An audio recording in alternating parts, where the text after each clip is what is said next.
اعوذ باللہ من الشیطان الرجیم بسم اللہ الرحمن الرحیم الحمد للہ رب العالمین وصلی اللہ علی محمد وآلہ اجمعین۔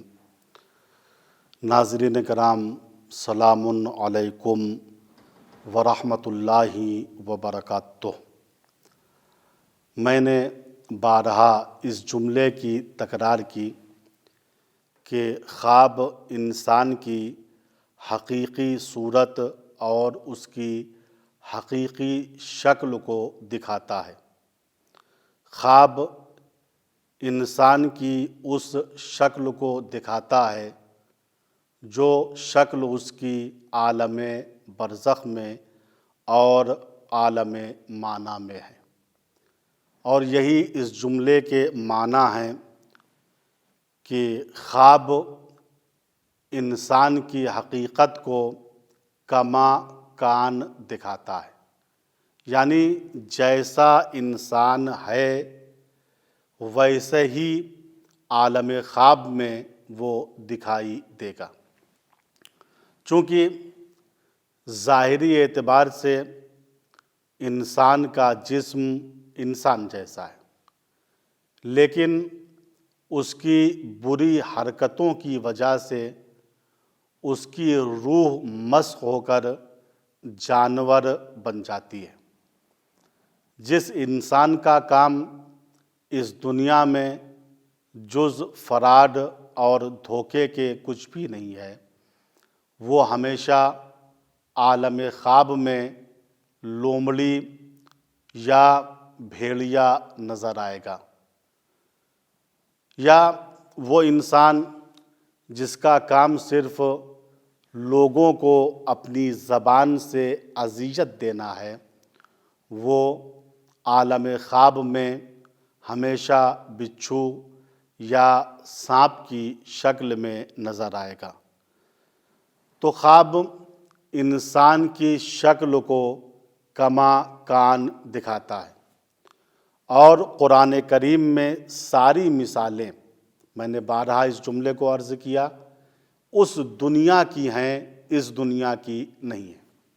مثلاً قرآن کریم سورہ جمعہ میں اللہ تعالیٰ نے پڑھے لکھے بے عمل انسان کی مثال اس گدھے سے دی ہے جس کے اوپر کتابیں لدی ہوئی ہیں۔ لوگ دیکھ رہے ہیں کہ اس گدھے پر کتابیں لدی ہوئی ہیں، لیکن وہ گدھا ان کتابوں سے استفادہ نہیں کر پا رہا ہے۔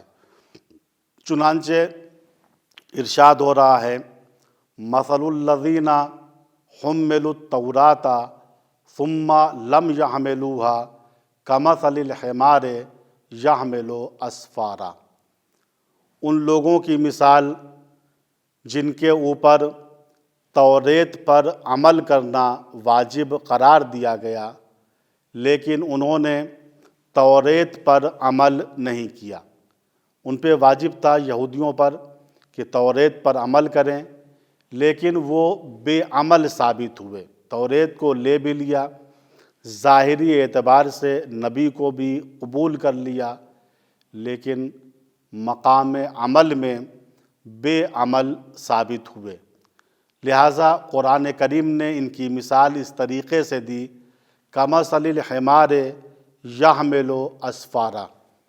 ٹھیک ہے، یہ صاحبان کتاب ہیں، پڑھے لکھے ہیں، لیکن ان کی مثال ان گدھوں جیسی ہے جن پر کتابوں کا بوجھ لاد دیا گیا ہو۔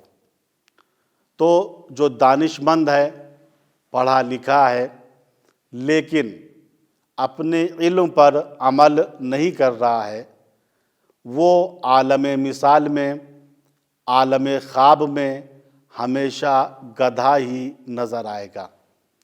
آیت اللہ حق شناس تہران کے ایک بہت بڑے عالم دین تھے، عارف تھے۔ مشہد مقدس زیارت امام رضا علیہ الصلوۃ والسلام کے لیے تشریف لے گئے تھے اور چند دنوں تک آپ مشہد مقدس میں مقیم تھے۔ ان کا ایک قدیمی ساتھی تھا، دوست تھا، جس نے کسی حد تک آپ کے ساتھ تعلیم حاصل کی تھی۔ وہ مشہد مقدس ہی میں رہا کرتا تھا۔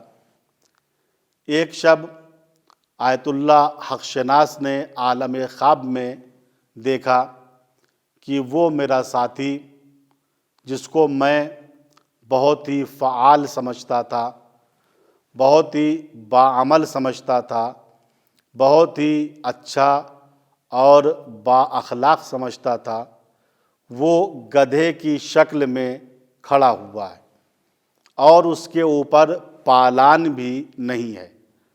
یعنی پالان وہ لکڑی یا وہ چیز جس کو رکھ کر گدھے پر سواری کی جاتی ہے یا کوئی بوجھ گدھے کے اوپر لادا جاتا ہے۔ آیت اللہ حق شناس نے خواب دیکھا کہ فلاں شخص جو میرا ساتھی زمانہ قدیم میں تھا، وہ گدھے کی شکل میں کھڑا ہوا ہے۔ اتفاق سے اسی روز حرم امام رضا علیہ السلام میں داخل ہوئے اور اتفاق سے دیکھا کہ وہ شخص حرم کے ایک گوشے میں کھڑا ہوا ہے۔ آپ نے استخارہ کیا کہ جو خواب میں نے دیکھا ہے اس کو اس شخص سے بتا دوں۔ استخارہ بہت بہتر آیا۔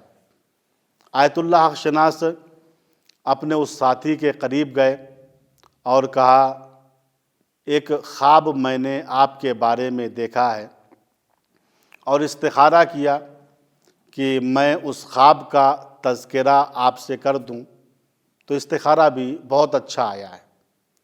اس نے کہا، بتائیے آپ نے میرے بارے میں کیا خواب دیکھا ہے؟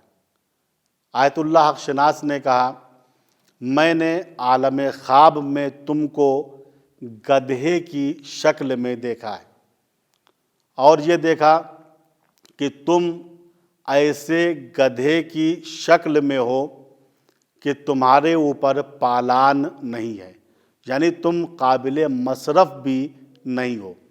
اتنا سننا تھا، اس دانشمند نے، اس شخص نے کہا، الحمدللہ، کہ میں عالم خواب میں گدھے کی شکل میں تھا، میں کتے کی شکل میں نہیں تھا۔ الحمدللہ کہ میں عالم خواب میں سور کی شکل میں نہیں تھا۔ الحمدللہ کہ میں عالم خواب میں بھیڑیے اور لومڑی کی شکل میں نہیں تھا۔ الحمدللہ کہ میں عالم خواب میں ہاتھی اور بندر کی شکل میں نہیں تھا۔ آیت اللہ حق شناس سر جھکا کے آگے بڑھ گئے۔ دیکھیے، کبھی ایسا ہوتا ہے کہ ایک خواب انسان کے سدھرنے کے لیے کافی ہو جاتا ہے۔ انسان خواب کے میسج کے ذریعے سے اپنی حقیقت کو سمجھ لیتا ہے اور پھر اپنے آپ کو عوض کر لیتا ہے، بدل لیتا ہے۔ اگر بے مصرف ہے تو اپنے کو با مصرف بنا لیتا ہے، اگر بے عمل ہے تو اپنے کو با عمل بنا لیتا ہے۔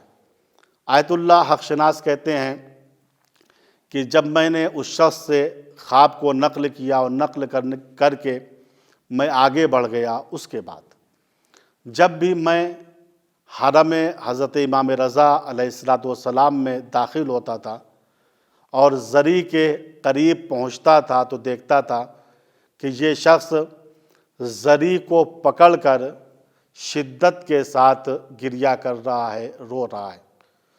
اور میں جتنے دنوں تک مشہد مقدس میں رہا اور جتنی مرتبہ ذریح امام رضا کے قریب گیا تو میں نے دیکھا ہر مرتبہ یہ شخص ذری کو پکڑے ہوئے رو رہا ہے، گریہ کر رہا ہے، توبہ کر رہا ہے، استغفار کر رہا ہے۔ مجھے بڑی شرمندگی ہوئی کہ آخر میں نے اس خواب کو اس شخص سے کیوں بیان کر دیا؟ یہ شخص اچھا خاصا خوش تھا، گھوم رہا تھا، ٹہل رہا تھا، لیکن خواب بیان کرنے کے بعد یہ شخص منقلب ہو گیا، مسلسل امام کی زری کو پکڑ کے توبہ اور استغفار کر رہا ہے، گریہ کر رہا ہے۔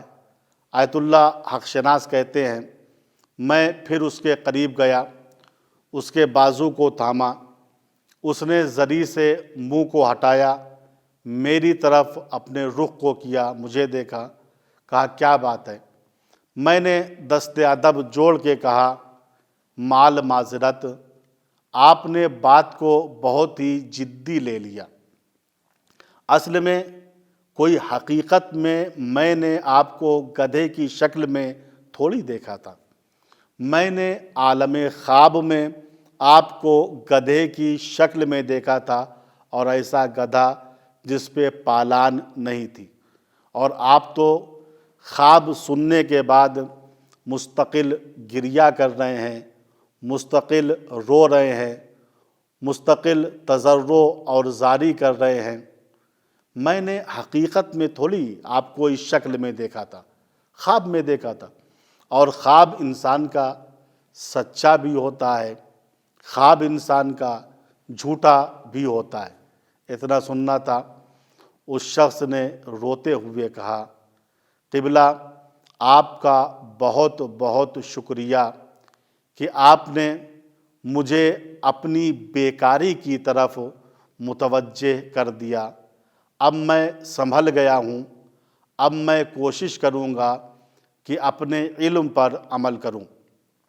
اور اس کے بعد اس شخص نے کہا میرا امام رضا علیہ السلام کی بارگاہ میں رونا اور گریہ کرنا اس لیے ہے کہ میں آپ کی بارگاہ میں اکثر اس سے پہلے بھی حاضر ہوتا تھا، اگر میں عالم خواب میں گدھے کی شکل میں تھا تو کم از کم میرے اوپر آپ پالان رکھ سکتے تھے۔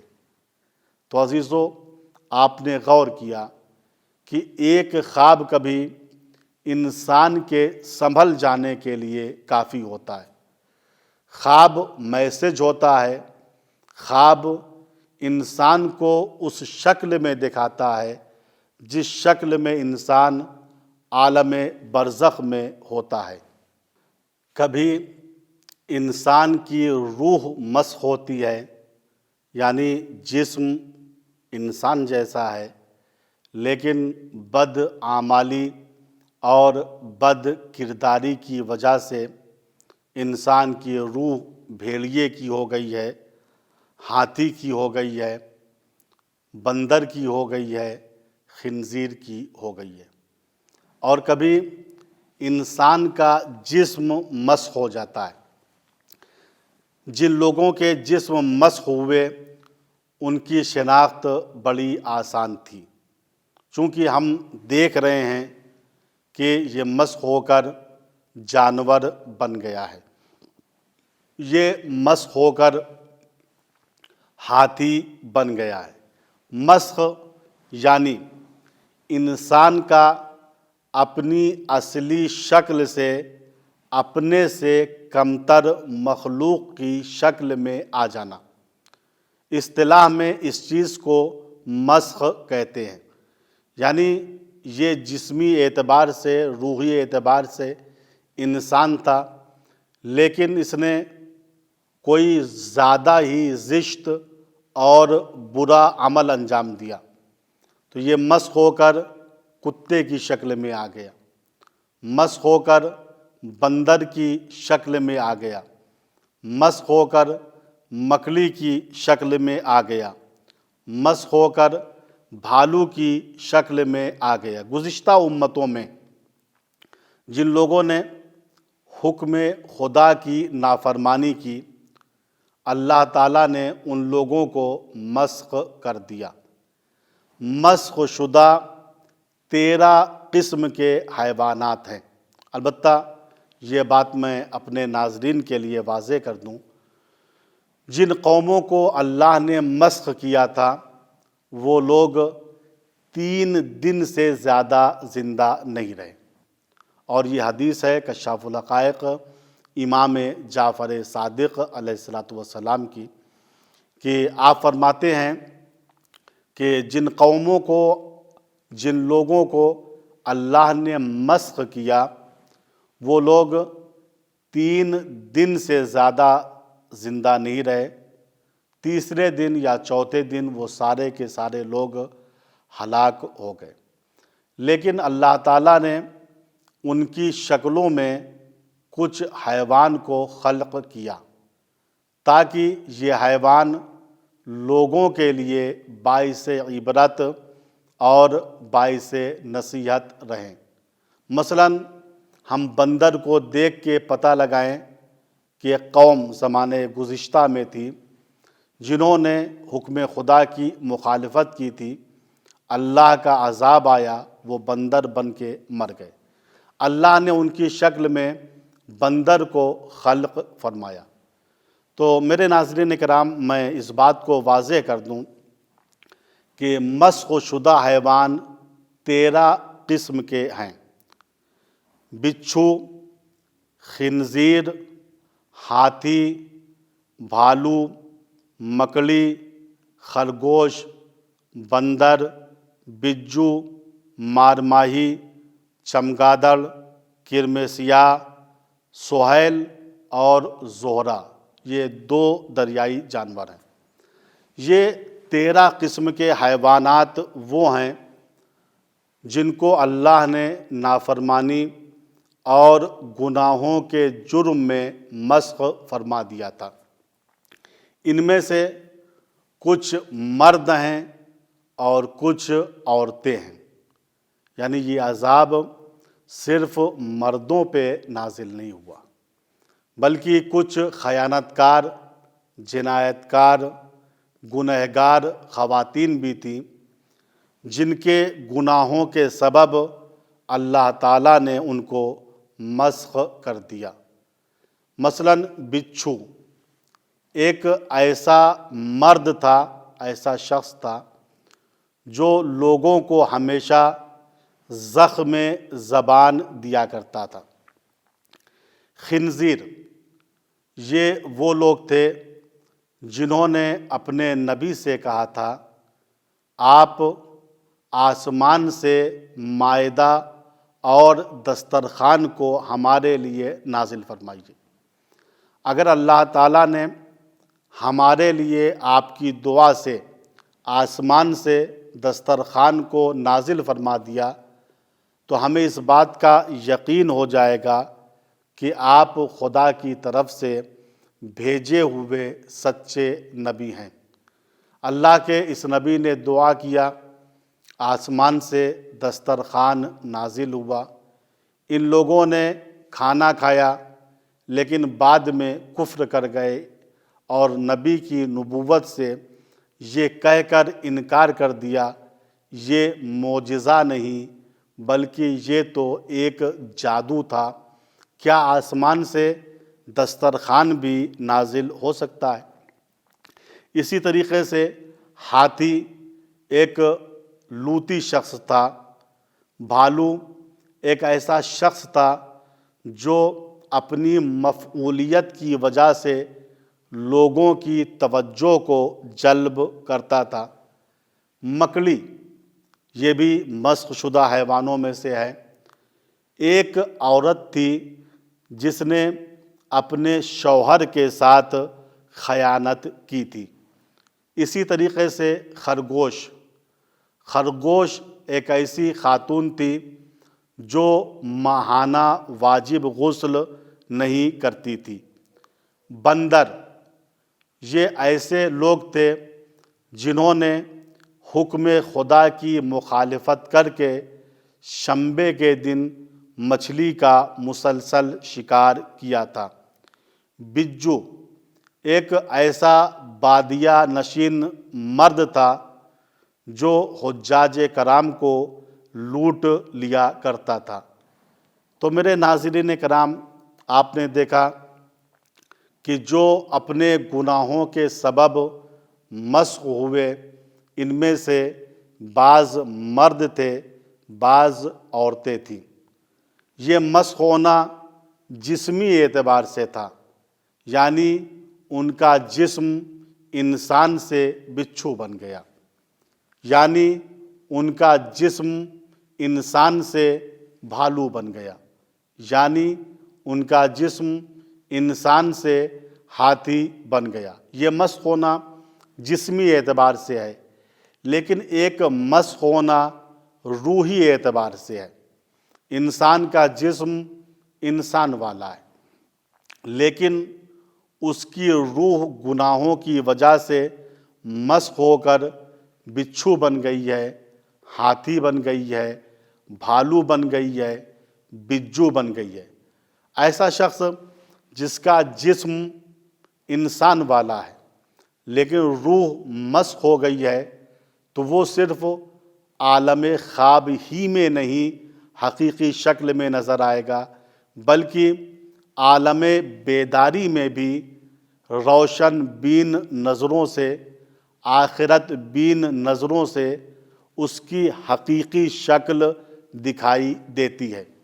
اور یہ واقعہ بہت سی تاریخوں میں لکھا ہوا ہے کہ چوتھے امام زین العابدین علیہ السلام اپنے ایک صحابی کے ساتھ میدان عرفات کی ایک بلندی پر تشریف فرما ہیں۔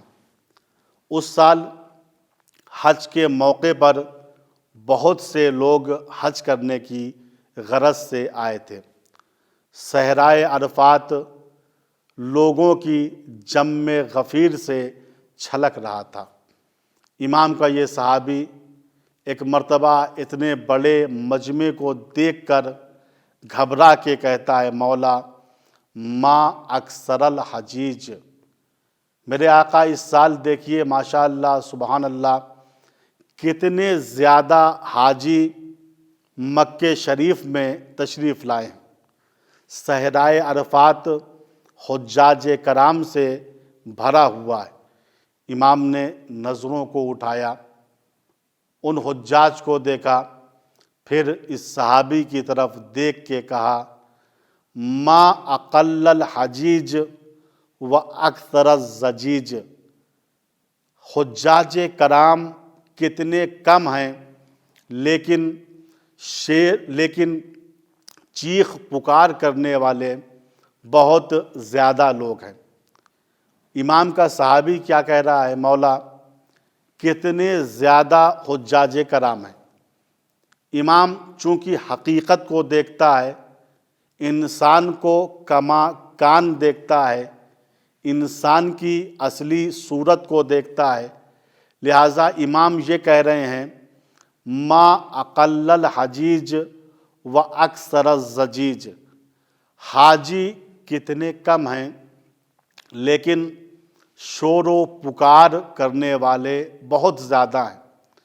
پھر یہ صحابی کہتا ہے، مجھے امام کی بات پہ بڑا تعجب ہوا، تو نہ جانے امام نے میری آنکھوں پہ ہاتھ پھیر کر مجھے کون سی بینائی عطا فرمائی، اور پھر مجھ سے کہا، اب دیکھ۔ اب جو میں نے صحرائے عرفات کو دیکھا تو مجھے حقیقت نظر آنے لگی۔ میں نے دیکھا مختلف قسم کے حیوانات صحرائے عرفات میں چیخ رہے ہیں، پکار رہے ہیں۔ کہیں مجھے ہاتھی نظر آ رہا تھا، کہیں مجھے بھالو نظر آ رہا تھا، کہیں مجھے بجو نظر آ رہا تھا، گویا ایک مکمل چڑیا گھر میری نظروں کے سامنے تھا، اور ان حیوانوں کے اوپر صرف انسانوں کا ایک گروہ تھا جو حج بیت اللہ میں مصروف تھا۔ تو میرے ناظرین کرام، آپ نے غور فرمایا کہ انسان کی روح جب مسخ ہو جاتی ہے تو جس طریقے سے انسان عالم خواب میں اپنے کردار کے اعتبار سے نظر آتا ہے، اسی طریقے سے اس دنیا میں جو حقیقت بین ہیں، اللہ کے نمائندے ہیں، اللہ کے اولیاء ہیں وہ خواب میں نہیں بلکہ حقیقت میں انسان کو اس کی اصلی شکل میں دیکھتے ہیں۔ اسی لیے روایات میں وارد ہوا یحشر الناس علی نیاتہم، روز قیامت ہر انسان بلکہ انسانوں کا گروہ یہ اپنی نیتوں کے اوپر محشور ہوگا، یعنی جس انسان کی اس دنیا میں جو نیت ہے اس نیت کے اعتبار سے روز قیامت اس کی شکل ہوگی۔ جس کی نیت اور جس انسان کا مقصد اس دنیا میں وہ ہے جو ایک پرندے کا مقصد ہوتا ہے تو یہ انسان پرندے کی شکل میں محشور ہوگا۔ جس انسان کا مقصد اس دنیا میں وہ ہے جو ایک بہیمے کا مقصد ہوتا ہے، یعنی گائے بھینس کا مقصد ہوتا ہے، یہ شخص اسی شکل میں مبعوث ہوگا۔ جس انسان کا مقصد اس دنیا میں وہ ہے جو ایک درندے کا ہوتا ہے، شیر کا ہوتا ہے، چیتے کا مقصد ہوتا ہے، تو انسان اسی شکل میں روز قیامت نمودار ہوگا، اپنی قبر سے ظاہر ہوگا۔ یہ معنی ہے اس حدیث شریف کے کہ یحشر الناس علی نیاتہم، لوگ اپنی نیت اور مقصد کے اعتبار سے روز قیامت میدان حشر میں لائے جائیں گے۔ اسی لیے عزیزو، ہم کو دنیا پرستی سے منع کیا گیا ہے، ہم کو زر پرستی سے منع کیا گیا ہے، ہم کو نفس پرستی سے شدت کے ساتھ روکا گیا ہے اور کہا گیا ہے فَاعْبُدُوا اللَّهَ مُخْلِصِينَ لَهُ الدِّينَ، اللہ کی عبادت کرو اور اپنے دین میں اپنے اعتقادات میں خالص رہو، چونکہ جب تک ہماری نیتوں میں خلوص پیدا نہیں ہوگا، ہم 100% اللہ والے نہیں بنیں گے، تب تک ہم روز قیامت انسانی شکل میں نہیں آ سکتے ہیں۔ اللہ نے ہم کو انسان بنایا ہے، ہماری روح کو انسان بنایا ہے، لہٰذا ہمارے اندر انسانی اخلاقیات ہونے چاہیے، ہمارے اندر انسانی صفات ہونے چاہیے، ہمارے اندر وہ صفتیں نہیں ہونی چاہیے جو صفت ایک درندے کی ہے، جو صفت ایک پرندے کی ہے، جو صفت ایک بہیمے کی ہے۔ اگر ہماری صفتیں بدل گئیں تو ہمارا جسم انسان والا ہوگا، لیکن ہماری روح مسخ ہو کر جانور بن جائے گی، حیوان بن جائے گی، اور عالم خواب میں ہم اسی شکل میں دکھائی دیں گے جس شکل میں ہم مسخ ہوئے ہیں۔ والسلام علیکم ورحمۃ اللہ وبرکاتہ۔